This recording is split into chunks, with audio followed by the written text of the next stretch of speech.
So you can't expect the United States to take any action if other nations aren't willing, because global means global. Globalization means the total globe. So you have to have the cooperation of all nations to support global warming. I mean, we can do everything we can in the United States, but if other nations don't cooperate, it means nothing, because the cloud just doesn't hang over the United States.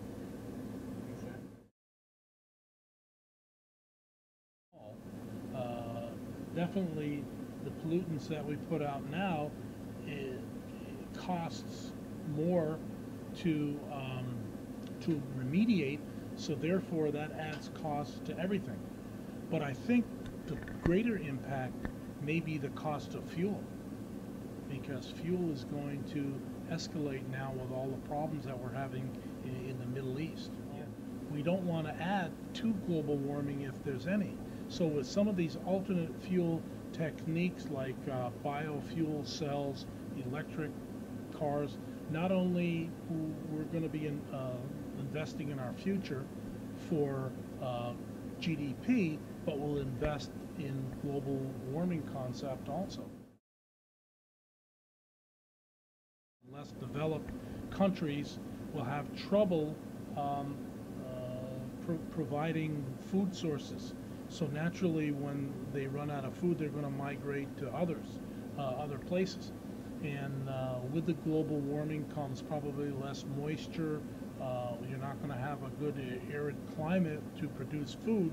So there's definitely going to be migration to those areas that are maybe a little cooler, like parts of North America, coming from South America, that type of thing. So that's a valid point.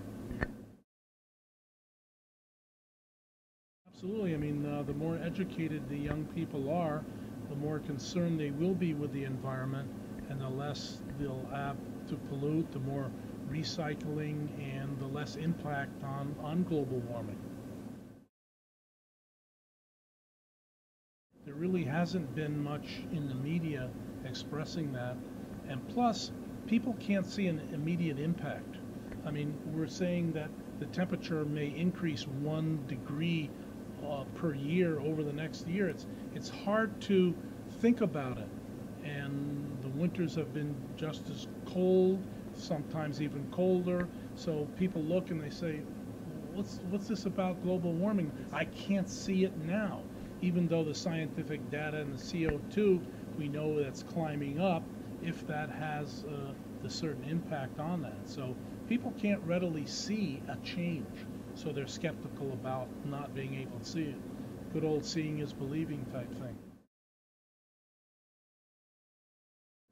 Absolutely. We have to have global cooperation in order to do anything about global warming. And if we don't get the developing countries and some of the new industrial countries like China, even Japan adds to global warming, and Russia, places like this. If we don't have global cooperation, I don't see how we're going to be able to establish a halt on. I think industrial pollution. I think the developing countries have to be in line with the certain pollution standards to minimize the greenhouse gases and CO2, because if we minimize them, then we can do something about retarding global warming from a human standpoint, if you're in that school of scientists that believe on that. People don't look 20, 40 years out in the future. They have maybe a 5-year plan, and they need to get their countries back on economic track in the next 5 years. They're not worried about what's going to happen 20, 30 years from now, when the more resultant factor for them is the economy. So once they get that back on track, maybe then they can focus on something like global warming, which is a back burner issue.